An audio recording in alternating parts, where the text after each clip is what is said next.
Dunque a Paderna la fa festa per la sua patrona, a Maria Bambina.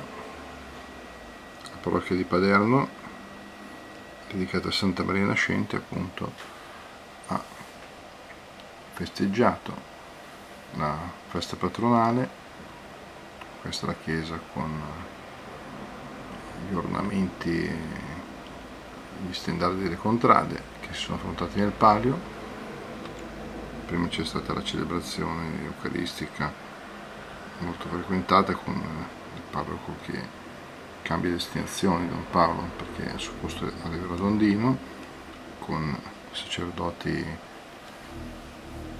delle altre parrocchie che sono passati, nativi, molta gente, così poi molta gente si è fermata per la proposta della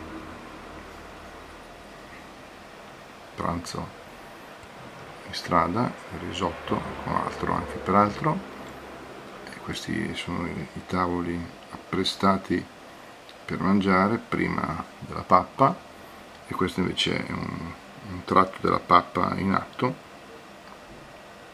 e questo è il museo parrocchiale che è stato aperto per l'occasione.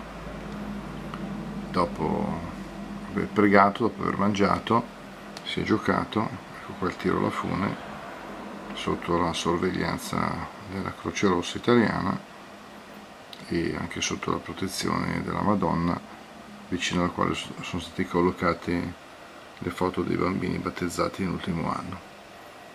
Bene, auguri a tutti, ciao ciao.